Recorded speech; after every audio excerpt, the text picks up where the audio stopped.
വെടിനിർത്തൽ പ്രഖ്യാപനത്തിന് പിന്നാലെ ഓപ്പറേഷൻ സിന്ദൂരുമായി ബന്ധപ്പെട്ട കൂടുതൽ വിശദാംശങ്ങൾ പുറത്തുവിട്ട പ്രതിരോധ മന്ത്രാലയം.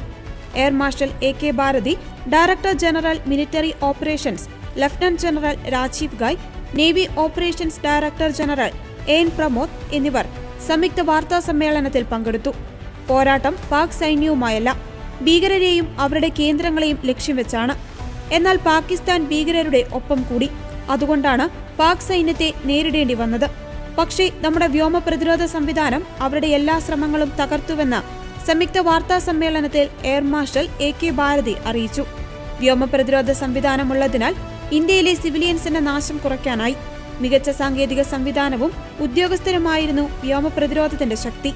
ചൈന നിർമ്മിത PL-15 air to air missile അടക്കം പാകിസ്ഥാൻ ഉപയോഗിച്ചെങ്കിലും ലക്ഷ്യം കാണാനായില്ലെന്നും വാർത്താ സമ്മേളനത്തിൽ വ്യക്തമാക്കി. അതോടൊപ്പം പാകിസ്ഥാന്റെ റംഹിയാർഖാൻ വിമാനത്താവളം തകർത്തതിന്റെ വീഡിയോയും സംയുക്ത വാർത്താ സമ്മേളനത്തിൽ പുറത്തുവിട്ടിട്ടുണ്ട്. പാകിസ്ഥാൻ ഉപയോഗിച്ച മിസൈലുകൾ തകർത്തതിന്റെ അവശിഷ്ടങ്ങളുടെ ചിത്രങ്ങളും പുറത്തുവന്നിട്ടുണ്ട്. അതേസമയം കറാച്ചിയിലും ലാഹോറിലും ഇസ്ലാമാബാദിലും ആക്രമണം നടത്തിയെന്നും സൈന്യം സ്ഥിരീകരിച്ചു.